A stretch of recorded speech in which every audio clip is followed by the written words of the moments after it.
Είμαι ο Θανάσης Αποστόλου και σήμερα θα αναφέρουμε τα συχνότερα λάθη του επιβιωτισμού. Ξεκινάμε από τα λάθη που αφορούν το νερό.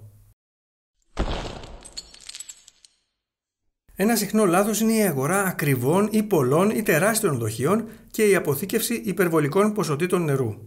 Αυτό μάλλον δεν χρειάζεται. Αποθηκεύστε νερό για 1 ή 2 εβδομάδες. Δεν χρειάζονται μεγάλα βαρέλια και δεξαμενές που διαφημίζουν Αμερικάνοι preppers, γιατί πρώτον είναι ακριβά και δεύτερον δεν καθαρίζονται εύκολα. Προτείνω φθηνότερα δοχεία 10 λίτρων που μπορούμε να επαναχρησιμοποιούμε άνετα για αρκετά χρόνια πριν τα αντικαταστήσουμε.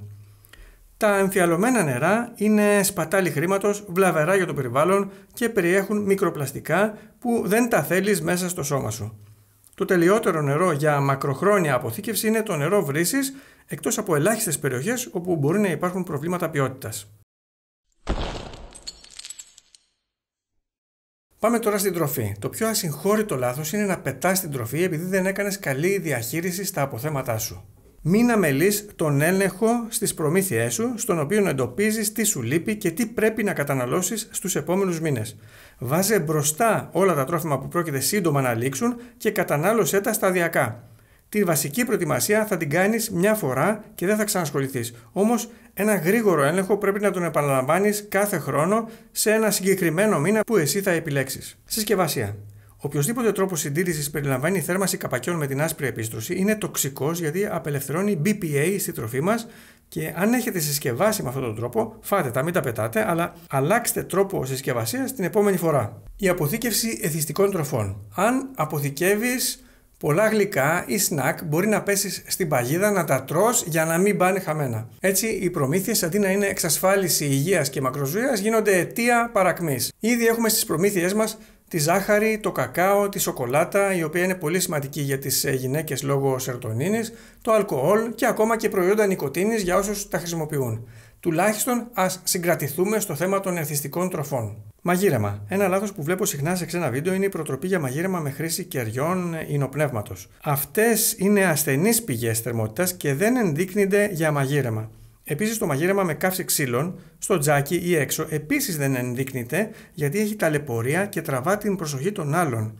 Η απόλυτη λύση είναι το γκαζάκι υγραερίου. Πάρτε όχι το μικρό, αλλά αυτό με τη μεγαλύτερη μπουκάλα 500 γραμμαρίων και οπωσδήποτε με αυτόματη ανάφλεξη που προσφέρει μεγάλη ευκολία. Αυτό θα μας καλύψει κάπως και για μαγείρεμα σε μεγάλη κατσαρόλα ή τηγάνι. Ακόμα καλύτερη για μαγείρεμα σε μεγάλο σκεύος είναι μια μεγάλη εστία υγραερίου όπως αυτή που παίρνει τρίκυλες μπουκάλες ή μια εστία που συνδέεται με μεγάλη μπουκάλα 10 κιλών. Αυτές οι τρίκυλες ή δεκάκυλες μπουκάλες είναι λίγο ακριβές και δισεύρετες και πρέπει να έχεις βρει ένα μέρος για την επαναγέμισή τους. Νομίζω αξίζει να τις έχεις μόνο αν τις χρησιμοποιείς και στην καθημερινότητά σου. Πολλοί θεωρούν ότι χρειάζονται ράδιο και ασύρματο. Όμως έχουμε ράδιο στο αυτοκίνητο, στο κινητό, στην τηλεόραση, ακόμα και στο ρολόι του κομμωδίνου μας.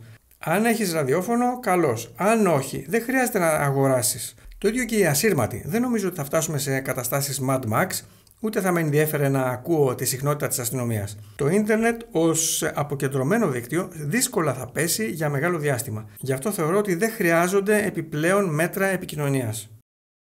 Αποφεύγοντας μόνο αυτές τις 3 αγορές που θα σου πω, έχεις γλιτώσει το 80% των εξόδων της προετοιμασίας χωρίς να χάσεις κάτι ιδιαίτερο. Τα αντικείμενα αυτά είναι ο καταψύκτης, ο σταθμός ενέργειας και ο freeze dryer. Καταψύκτης. Όσοι τον χρησιμοποιούν στην καθημερινότητά τους, πολύ καλά κάνουν αν τους βολεύει. Πάντως, να τον αγοράσεις ειδικά για την αποθήκευση προμηθειών εκτάκτου ανάγκης δεν θα το πρότεινα. Είναι ακριβώς, κοστίζει κάθε χρόνο σε ρεύμα και σε περίπτωση μακράς διακοπής ρεύματος χάνουμε τις προμήθειές μας. Έχουμε ήδη δείξει σε άλλο βίντεο τρόπους μακροχρόνιας αποθήκευσης χωρίς καν ψυγείο, άρα μπορούμε αυτό το έξοδο να το αποφύγουμε. Με την ευκαιρία να πούμε και 2 συμβουλές για την κατάψυξη. Αν κοπεί το ρεύμα για μέρες, πρώτα καταναλώνουμε αυτά που έχουμε στη συντήρηση και μετά αυτά που έχουμε στην κατάψυξη. Το πόσες μέρες θα αντέξουν τα πράγματα στην κατάψυξη εξαρτάται από το πόσο γεμάτη είναι η κατάψυξη. Όσο πιο γεμάτη είναι, τόσο περισσότερο θα κρατηθούν κρύα τα πράγματα και από το πόσες φορές θα ανοιγοκλείσεις την πόρτα της κατάψυξης. Άνοιξέ την όσο το δυνατόν λιγότερο, ώστε να σου αντέξουν τα τρόφιμα περισσότερες μέρες. Σταθμός ενέργειας. Αν έχετε ήδη φωτοβολταϊκό σύστημα για άλλους σκοπούς, είναι τέλειο και ως εργαλείο επιβίωσης, οπότε μπράβο σας και να το χαίρεστε. Όμως, Αν δεν είχα σταθμό ενέργειας, δεν θα αγόραζα μόνο ως προετοιμασία έκτακτης ανάγκης. Τι να τον κάνω το σταθμό ενέργειας? Φώτα έχω, φακούς, κεριά, καντήλια για εβδομάδες. Μαγείρεμα και θέρμανση έχω από υγραέριο. Έτσι κι αλλιώς θέρμανση δεν παρέχεται από σταθμούς ενέργειας γιατί τους εξαντλεί αμέσως το φορτίο. Τελικά μόνο το ψυγείο είναι μια σοβαρή βοήθεια που θα μου πρόσφερε ο σταθμός ενέργειας, αλλά και αυτό για να το καλύψει σταθμός ενέργειας χρειάζεται μεγάλο κόστος. Τουλάχιστον 1.000 ευρώ μαζί με τα πάνελ του. Με τόσα λεφτά όμως αγοράζω όλες μου τις υπόλοιπες προμήθειες μαζί. Ο freeze dryer ή στεγνοτήρας κατάψυξης συμβάλλει στην μακροχρόνια αποθήκευση κάποιων τροφίμων, αλλά είναι ένα πανάκριβο μηχάνημα που πιάνει και πολύ χώρο, οπότε δεν υπάρχει κανένας λόγος να το αγοράσουμε ως εργαλείο επιβίωσης, εκτός αν είναι κάτι που το χρησιμοποιούμε ήδη συχνά. Η ασφάλεια είναι ευαίσθητο θέμα που αναλύεται διεξοδικά στο Masterclass, γι' αυτό θα αναφέρω εδώ κάποια ελάχιστα βασικά λάθη. Μη δίνεις εξωτερικά σημάδια ότι είσαι πρέπερ. Ηλιακά πάνελ στον κήπο, θορυβώδεις γεννήτριες, υπαίθριο μαγείρεμα, προμήθειες σε κοινή θέα είναι εγγύηση ότι θα σου έρθουν 100 άτομα με τα περάκια. Μη μιλάς συνεχώς για την προετοιμασία σου σε όποιον συναντάς, αλλά μόνο σε όσους δείχνουν ενδιαφέρον για να προετοιμαστούν και αυτοί. Όχι μοναχικός λύκος. Ενώ είναι καλή η μυστικότητα, σε άτομα που έχουν διάθεση να προετοιμαστούν, ανέπτυξε δεσμούς, δώσε του απλόχερα τις γνώσεις σου και φτιάξε μια σφιχτή ομάδα αλληλοϊποστήριξης. Αυτό θα κάνει τη μεγάλη διαφορά όταν έρθει η δύσκολη στιγμή. Η δύναμη της κοινότητας είναι ασυγκρίτως μεγαλύτερη από τη δύναμη ενός μοναχικού λύκου και αυτό αφορά και την ασφάλεια. Υπερβολική προσκόλληση στο θέμα της ασφάλειας. Ίσως φταίνε ταινίες τύπου Mad Max, Zombie, ίσως φταίει η εμπειρία από παλιότερες εποχές του εμφυλίου στην Ελλάδα, των western στην Αμερική, όπου σε περίοδο κρίσης ο ένας σκότωνε τον άλλον για λίγο φαγητό. Όμως ο κόσμος άλλαξε. Όχι, δεν θα έρθουν ορδές πεινασμένων να σε κλέψουν ή να σε σκοτώσουν. Σε πολλούς είναι απαραίτητο να ξεκολλήσουν λίγο από το θέμα της οπλοκατοχής που το έχουν ως πρώτη προτεραιότητα σε περίοδο κρίσης. Στο Masterclass αναφέρω όλα τα έξυπνα μέτρα που θα αποκλείσουν το ενδεχόμενο να πέσεις θύμα ληστείας. Τελειώνουμε με διάφορα μικρά και μεγάλα λάθη που γίνονται συχνά. Αποχέτευση. Ένα συχνό λάθος είναι να επικεντρώνεσαι μόνο στα τρόφιμα και στο νερό, όμως η αποχέτευση είναι ένα πολύ σοβαρό θέμα που μπορεί να αποβεί καταστροφικό αν παραμεληθεί, όσο και αν έχουμε προετοιμαστεί στους άλλους τομείς. Δείτε στο σχετικό βίντεο της σειράς πώς θα καλυφθείτε και σε αυτό το τομέα. Λάθος ανταλλάξιμα είδη. Από τους παλιούς καιρούς έχουν καθιερωθεί κάποια ανταλλάξιμα είδη που θεωρούνται περιζήτητα σε καιρούς κρίσης. Αυτά συνήθως μπορεί να είναι αναπτήρες, τσιγάρα, αλκοόλ, καφές, όμως οι καιροί άλλαξαν. Το ίδιο και τα περιζήτητα είδη ανταλλαγής. Αυτά που προτείνω είναι τα μετρητά και όλα τα άλλα αντικείμενα που σας έχω προτείνει στο σχετικό βίντεο. Πάρτε απευθείας αυτά που χρειάζεστε και όχι ανταλλάγματα για να βρείτε πιθανώς αυτά που χρειάζεστε. Μπερδεύεις την προετοιμασία με την επιβίωση. Άλλα πρέπει να έχεις και να ξέρεις για επιβίωση, για παράδειγμα μόνος στο βουνό, και άλλα για την αντιμετώπιση κρίσης στο σπίτι σου ή σε αυτοκίνητο γεμάτο προμήθειες. Για παράδειγμα το κυνήγι, η βρώσιμη βολβή, η κατασκευή καταφυγίων από κλαδιά δέντρων δεν έχουν θέση στη δική μας προετοιμασία. Είναι υπέροχη γνώση για όποιον τα κατέχει, αλλά είναι άλλος τομέας. Δεν αφορά το είδος προετοιμασίας που εγώ σας περιγράφω. Δεν έχεις ιδέα για το τι προετοιμάζεσαι. Για παράδειγμα, αν ετοιμάζεσαι για πλημμύρες και γιγάντιες καταιγίδες όπως οι Αμερικανοί, χρειάζεσαι ψηλές αδιάβροχες μπότες για πλημμυρισμένα υπόγεια, ανθεκτικά αδιάβροχα ρούχα κλπ. Ενώ αν θεωρείς εσύ πολύ πιθανή μια πολύμηνη διακοπή ρεύματος, χρειάζεσαι γεννήτριες με φωτοβολταϊκά αν μένεις Ελλάδα και γεννήτριες καυσίμου αν μένεις στην Βόρεια Ευρώπη. Αν ετοιμάζεσαι για υπερπληθωρισμό, κατάρρευση οικονομίας και εκτόξευση τιμών, δίνεις βάρος σε μακροχρόνιες προμήθειες τροφής, ασίμι και άλλα που έχουμε αναφέρει. Δεν έχεις φτιάξει το χαρτί αποχώρησης και το χαρτί πρώτων ενεργειών. Είναι δύο κομμάτια χαρτί με τεράστια αξία σε περίπτωση έκτακτης ανάγκης. Επειδή έχουμε και μια ζωή να ζήσουμε, δεν θα ασχολούμαστε για πάντα με την προετοιμασία. Τώρα λοιπόν που έχεις ζεστές τις γνώσεις σου και ασχολείσαι με αυτό, φτιάξε τα δύο αυτά χαρτιά. Είναι κάτι που εξηγώ διεξοδικά και στο Masterclass, στο οποίο σας δίνω έτοιμες ιδέες για να τις εκτυπώσετε. Κακή εκτίμηση των δυνατοτήτων σου. Μένει ο άλλος σε ένα στενό διαμέρισμα στην Αθήνα και αποθηκεύει λες και διαθέτει τεράστιο κελάρι σε ορεινό χωριό.